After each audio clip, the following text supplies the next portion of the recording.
साथियों नमस्कार, मैं हूं नीरज पटेल और आप देख रहे हैं नेशनल जनमत। संजय मिश्रा ईडी यानी कि प्रवर्तन निदेशालय के निदेशक, एक ऐसा नाम जो केंद्र सरकार और सुप्रीम कोर्ट के बीच टकराहट का कारण बन गया है।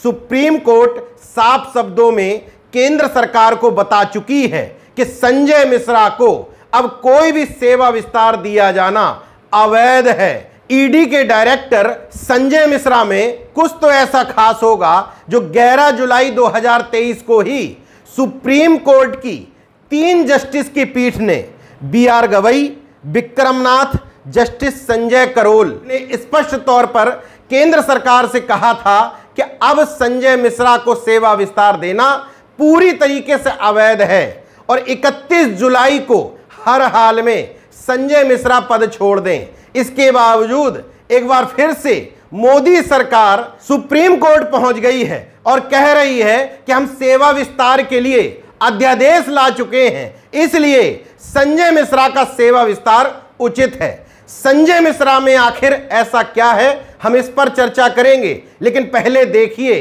किस तरीके से केंद्र सरकार संवैधानिक संस्थाओं का दुरुपयोग कर रही है, संवैधानिक सिस्टम को तार तार कर रही है। विपक्ष वैसे भी आरोप लगाता है कि ईडी, सीबीआई और इनकम टैक्स विपक्ष को दबोचने के लिए हथियार बन चुके हैं। जहां की सरकारें तोड़ने में सक्षम नहीं होती है, मोदी सरकार वहां ईडी, सीबीआई, इनकम टैक्स का दुरुपयोग करके विधायकों को कमजोर करके सरकार को तोड़ दिया जाता है। विपक्ष के इन आरोपों के बीच सुप्रीम कोर्ट के एक नहीं 2 आदेशों के बावजूद मोदी सरकार कितनी निर्लज्जता पे अड़ी है उसका उदाहरण समझिए। 19 नवंबर 2018 को संजय मिश्रा को 2 साल के लिए ईडी यानी कि प्रवर्तन निदेशालय का निदेशक नियुक्त किया जाता है। 13 नवंबर 2020 को अपने ही आदेश को संशोधित करते हुए 2 साल से कार्यकाल 3 साल कर दिया जाता है। इस आदेश को सुप्रीम कोर्ट में चुनौती दी गई तो मामले की सुनवाई करते हुए जस्टिस एल नागेश्वर राव की पीठ ने स्पष्ट तौर पर कहा था कि आगे से इनको कोई सेवा विस्तार ना दिया जाए। ये बात 2021 की है। इसके बावजूद 17 नवंबर 2021 से 17 नवंबर 2022 तक दूसरा सेवा विस्तार दिया गया। सुप्रीम कोर्ट में रिट की याचिका डाली गई। जब तक सुनवाई चल ही रही थी, 18 नवंबर 2022 से 18 नवंबर 2023 तक तीसरा सेवा विस्तार दे दिया गया और पता था कि सुप्रीम कोर्ट इस पर रोक लगाएगी। तो इसी बीच में अध्यादेश ले आया गया और अध्यादेश में कहा गया कि ईडी और सीबीआई, जिनका सबसे ज्यादा दुरुपयोग विपक्षी नेताओं को कसने के लिए किया जा रहा है, इन दोनों के डायरेक्टर का कार्यकाल 2 साल के बाद 1-1 साल के लिए 3 बार बढ़ाया जा सकता है। मतलब इनका कार्यकाल कुछ 5 साल किया जा सकता है। स्पष्ट संकेत है कि मोदी सरकार को ईडी और सीबीआई के जिस भी डायरेक्टर का काम पसंद आएगा, मतलब जो सिर झुका करके, रीढ़ झुका करके काम करने को तैयार हो जाएगा, केवल और केवल विपक्ष के नेताओं को पकड़ने को अपनी जिम्मेदारी मान लेगा, उससे पूरे 5 साल काम करवाया जाएगा। सुप्रीम कोर्ट फिर से आ गई मोदी सरकार और बोली, हमारे करीबी संजय मिश्रा को इस पद पर बने रहने दो हुजूर। 27 जुलाई को सुप्रीम कोर्ट में इस मामले की सुनवाई होगी।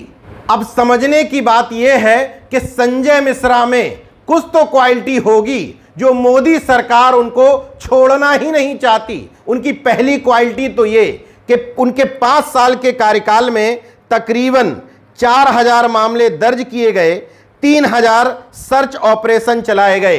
ये क्वालिटी तो काबिले गौर है, लेकिन इस क्वालिटी में छुपी एक और क्वालिटी है। जब तक नेता बीजेपी के अगेंस्ट रहता है, तब तक ईडी उस पर शिकंजा कसे रहता है। जैसे ही वो नेता भारतीय जनता पार्टी की वॉशिंग मशीन में पार होता है, ईडी उसको बेदाग साबित कर देती है। इसलिए 4000 मामलों में ज्यादातर मामले विपक्ष के नेताओं के ऊपर ही हैं। संजय मिश्रा की एक और क्वालिटी है, नेशनल हेराल्ड केस में सोनिया गांधी, राहुल गांधी, प्रियंका गांधी और उनके पति रॉबर्ट वाड्रा को कई बार ईडी के चक्कर लगवाए हैं। राहुल गांधी से 5 दिन में 42 घंटे ईडी दफ्तर में पूछताछ की गई है। सोनिया गांधी से 3 दिन में 13 घंटे ईडी के दफ्तर में पूछताछ की गई है।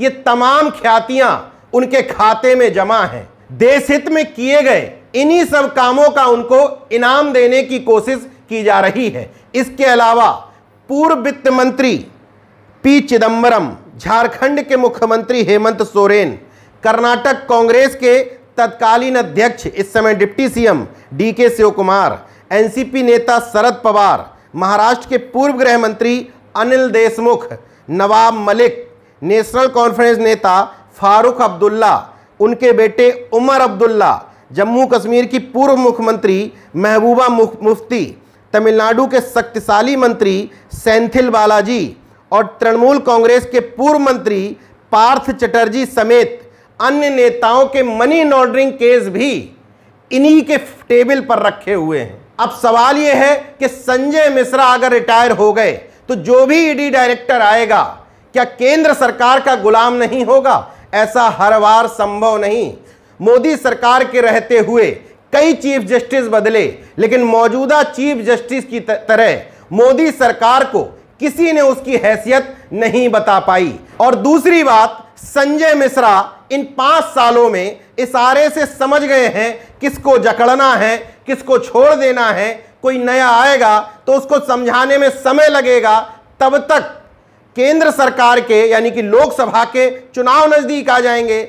सबसे ज्यादा ईडी, सीबीआई, इनकम टैक्स की जरूरत तो लोकसभा चुनाव के दौरान ही पड़ेगी, क्योंकि उसी समय खरीद फरोख्त का खेल जो जारी रहेगा। बहरहाल एक अदद नौकरशाह के लिए मोदी सरकार सुप्रीम कोर्ट के सामने जो बार बार नाक रगड़ रही है, इसका मतलब है दाल में कुछ ना कुछ काला जरूर है। और विपक्ष जो आरोप लगाता है उस आरोपों की पुष्टि होती हुई दिखाई दे रही है। दूसरी बात, इस तरीके से सेवा विस्तार दे करके तमाम ब्यूरोक्रेट्स का हक मारा जाता है। उत्तर प्रदेश में भी रिटायरमेंट के बाद चीफ जस्टिस लाए गए दुर्गा शंकर मिश्रा, उनका कार्यकाल बार बार बढ़ाया जा रहा है। जब एक व्यक्ति का कार्यकाल 1 साल के लिए बढ़ता है तो उस समय 2 से 3 लोग रिटायर्ड हो जाते हैं जिनका उस पद पर आने का वाजिब हक था। अब सोचिए, जब एक शख्स का कार्यकाल 1 बार नहीं, 2 बार नहीं, 3 बढ़ाया जाएगा तो उन 3 सालों में कितने अधिकारियों का हक मारा गया जो इस कुर्सी पर वास्तविक रूप से आने के हकदार थे। बहरहाल मोदी सरकार को संवैधानिक सिस्टम से, संवैधानिक ढांचे से, संवैधानिक प्रक्रियाओं से कोई लेना देना नहीं, ना खाता ना वही। जो मोदी सरकार कह दे वही सही। देखते रहिए नेशनल जनमत, जागरूक और सजग बने रहिए। जय विज्ञान, जय संविधान, जय लोकतंत्र। धन्यवाद।